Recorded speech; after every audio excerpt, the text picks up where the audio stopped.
Here's an overview of where death counts are from SARS-CoV-2 virus, looked through data collection of up to 3 countries and some of the smaller super spreader events. My last update was done on April 24th. I've been updating since November 6th.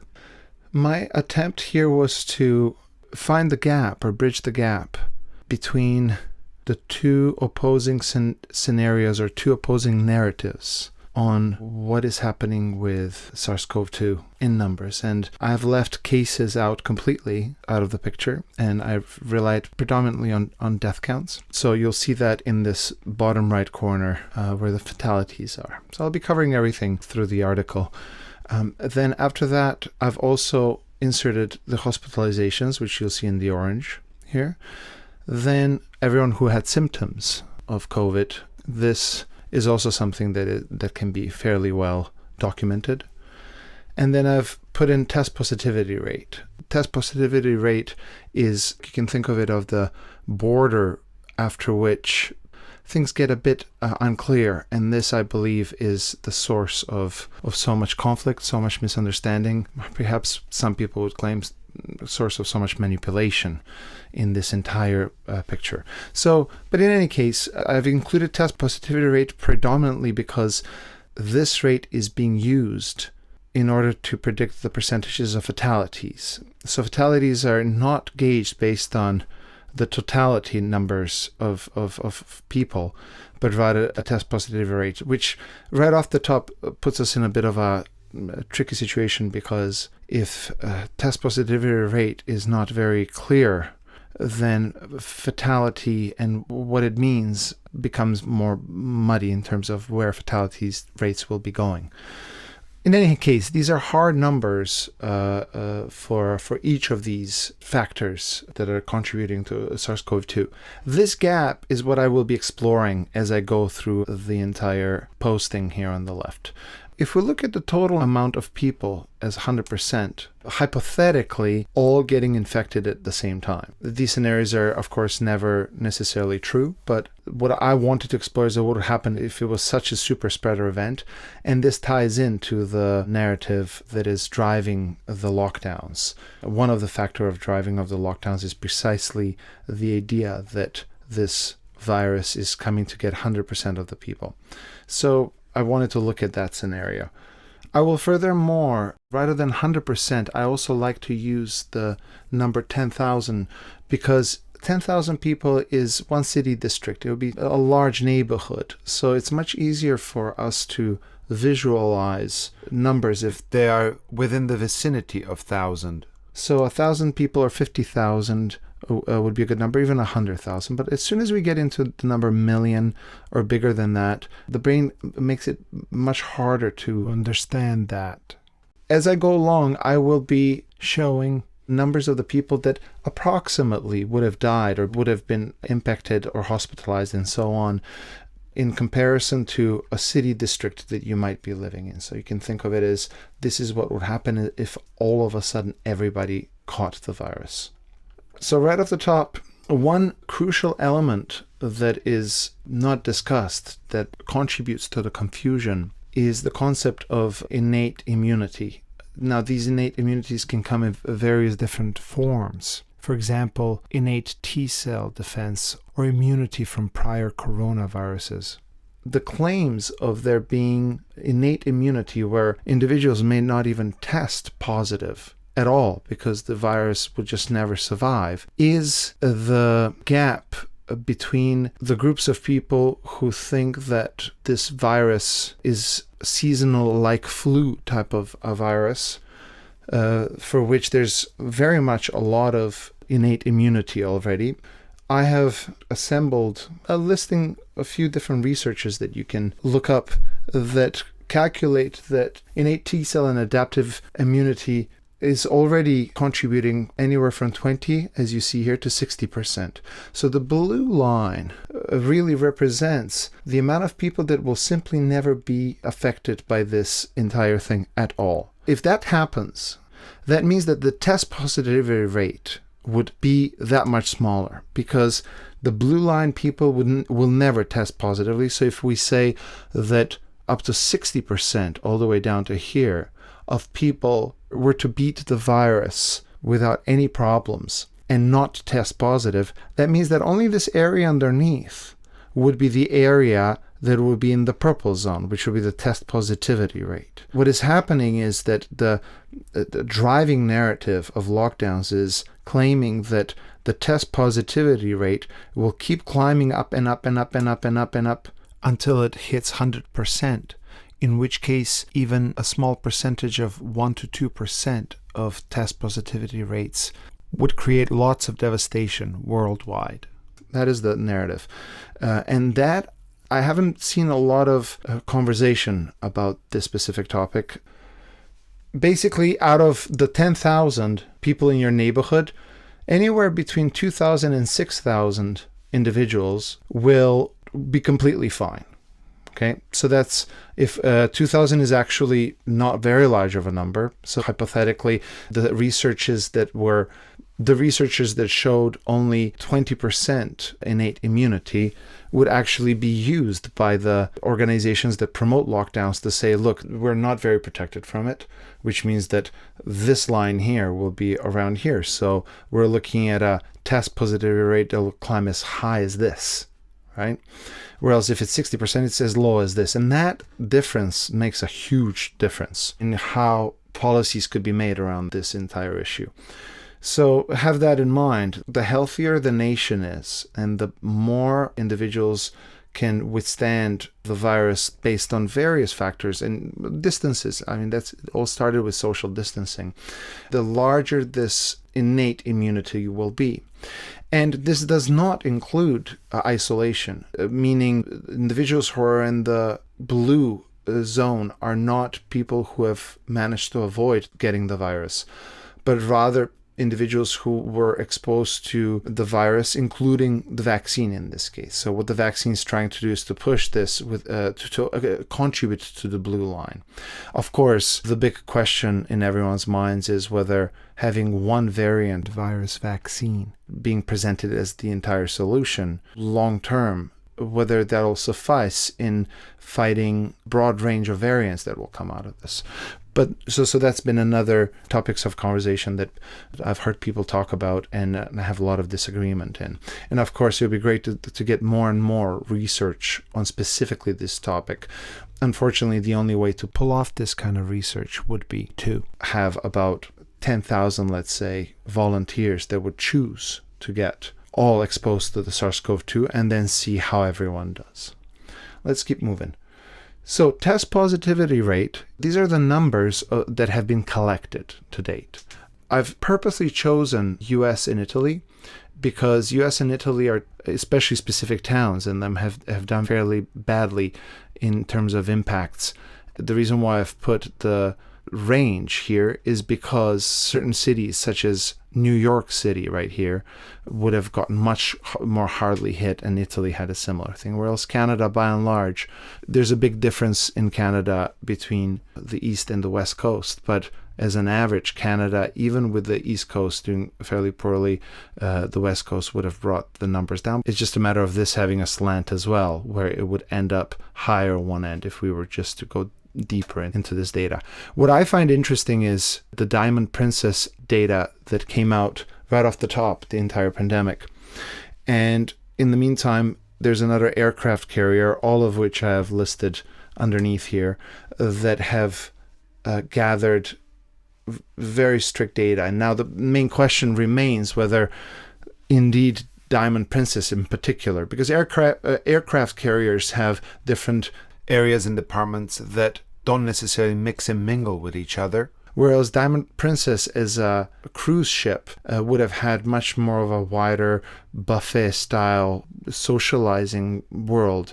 But the question remains whether this would have been a perfect petri dish. Either one of these would have been a perfect petri dish experiments or, let's say, research sources or data sources where we could make a claim such as that everyone who did not test positive would have by and large been okay. And this is that extrapolation moment where I believe those two doctors on the west coast of the US in California that spoke at the beginning of the pandemic, they were accused of extrapolating. So that's another domain of conversation that I've found a lot of disagreement between people around whether you're allowed to extrapolate or not.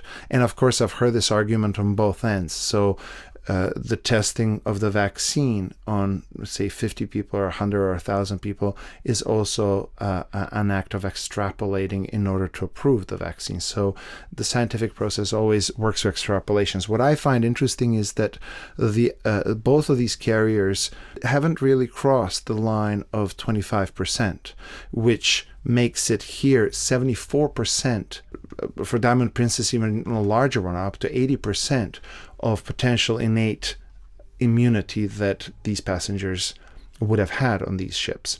So basically, if you were to think about your neighborhood, if you lived in a US town, out of the 10,000 people in your neighborhood, anywhere between 174 to 930 people would have tested positive. So that means that the rest would have been, so over 9,000 people would have not tested positive, and good chances that these numbers would have made it into conversation. So this is where the test cases have been by and large measured and reported, and this is why a lot of people were thinking that the numbers were climbing very highly, because the test positivity rate in a community of 10,000 that would get a couple of hundred even test positive results could stir a lot of commotion, thinking that this virus is going to start spreading everywhere until it hits again 100% and gets everyone to test positive.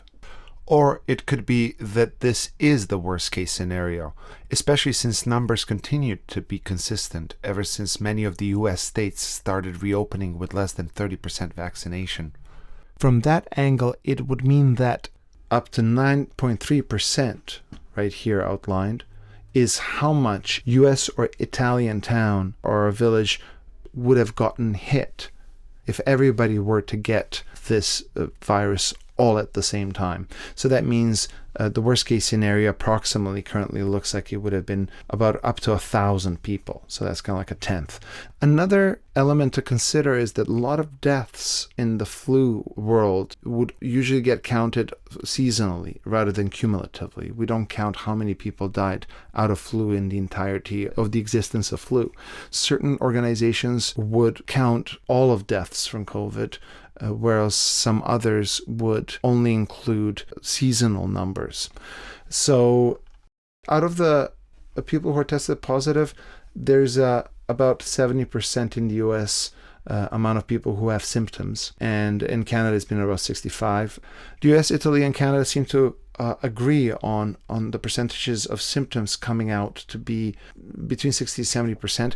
In the US, in the worst case scenario, again, out of 10,000 people, there would have been up to about 651 people who would have had symptoms in the community, and everyone else would not have symptoms. And those 651 up to or 450 in Italy and about 130 in Canada would have actually been probably the main spreaders of this virus across the entire 100% until all the immune ones didn't feel it and not test positively. And then we come to hospitalizations, where it would be in the US about 100 people in the neighborhood would have gotten hospitalized. In Canada, it would have been about 20 people. So in your neighborhood, you would have heard of 20 people get hospitalized. I've drawn that, and as you can see, the numbers start getting much smaller in comparison to 100%. The issue with hospitalization is that hospitals are full through other adversities that happen to humans, and also they can't be kept empty all the time. So hospitals are consistently battling this futility that they need to be not too big to have too many empty beds and unused equipment, but big enough so that if there is waves that hit us, so that they withstand much better. Hospitalizations were one of the predominantly used drivers with politicians and media And it is hospitals that would have gotten overwhelmed that would have made it into the news and media. So from hospitals that were starting to see large numbers and getting overflown, even if they're down here in 1% and would never cross over, according to even the aircraft carrier. If there was no immunity here, the hospitalization numbers would actually go much higher. They would come up to probably this point right here. And those are the projections that were really scaring the world by and large, especially because some of these scenarios to some degree happened where they have an overflow that they could not handle. A quick note on adverse effects. Most of the data collected for adversities is expressed as a percentage of the hospitalized, but this is not very precise because many people who are not hospitalized may have adverse reactions. Furthermore, we go now to mortality rates, and fatalities are the best descriptors of what would have happened because hospitalization symptoms and test positivity rates and also innate immunity are all subject to how well or not well any given data collection report or research was conducted. And with all the science at hand, this is sort of the picture with a lot of gaps between the two narratives that we've arrived at. But fatality tells a story.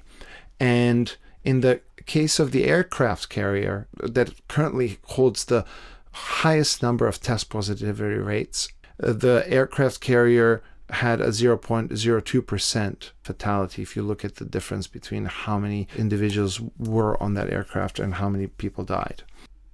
So if you're living in US town, the worst case scenario of everyone getting COVID in your neighborhood, you would have had about 19 people die, out of which 18 people would have been over 70 years old. There's research on many of these people having pre-existing conditions, which means that one person who's younger than 70 would have died in your neighborhood and all other neighborhoods. That one person that would have died would have made it to the news, likely. And nobody wants to have somebody who's in their 40s and 50s die. And as a result, these numbers, because life is very much valued in our modern world, casualties can very much be used, even if there's one death, to raise awareness and potentially raise panic. In Italy, there would have been 20 people in the neighborhood. Canada, that 6 people would have died. Notice here that pretty much every individual would have been above 70 years old.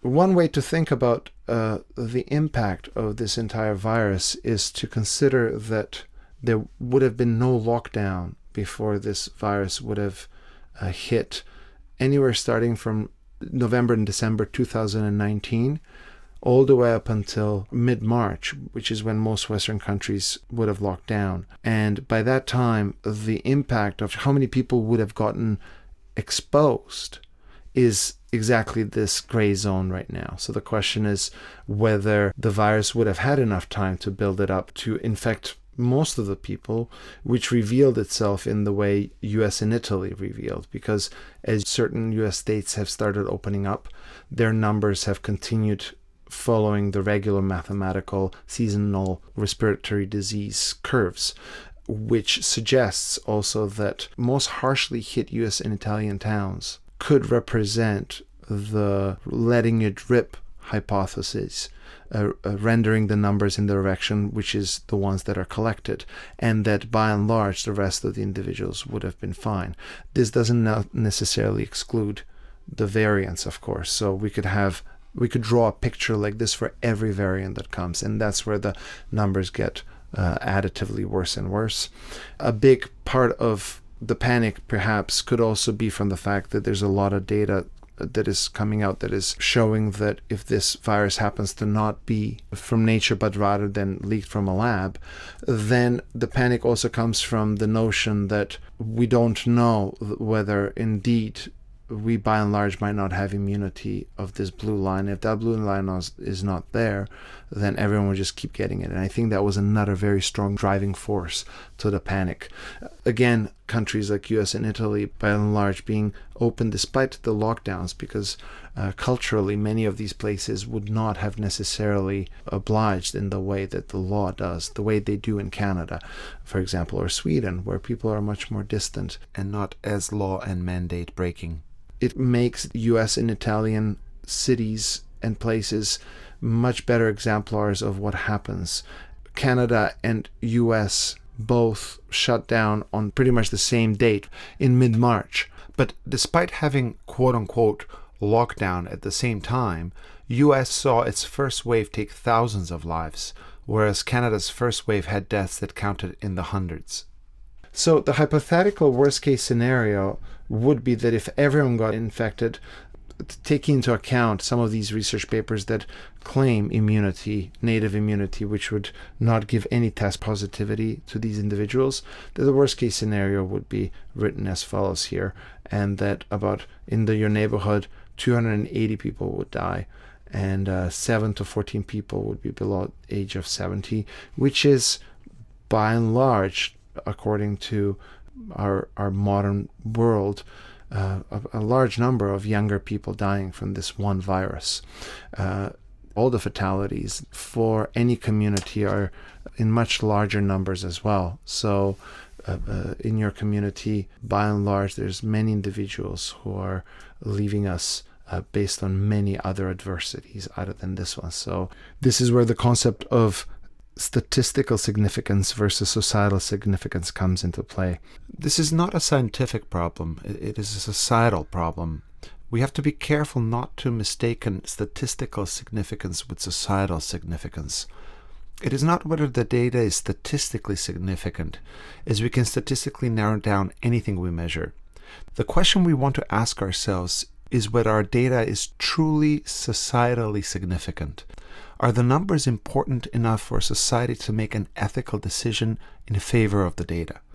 Besides bare data, the world of ethics additionally includes forces of societal order, which are not about scientific data, but about what is the most important societal issue to deal with and prioritize. Just like in every trolley problem, humans are always stuck with having to compare data gathered on the account of different adverse effects any unexpected calamity brings upon members of society. Some examples are flu, cancer, heart attack, diabetes, suicide. It's not just COVID. But in the year 2020 and big part of 2021, COVID really took the cake. Plus, we have finally reached an age where we found a way to label every single human being as a minority. Of course, minority is the number in this case that represents the chance one might randomly be susceptible to a virus. All the resources were by and large very much pushed into the world of COVID. So it was really big win for the industries that are wanting to save humanity from viruses. And I've put some extra information here on different kinds of modelings. I might do some more videos later. I hope this clarifies it to most people around why there's such opposing narratives. And this is a very good conversation to have. Stay healthy, and this is the viewer taking a closer look.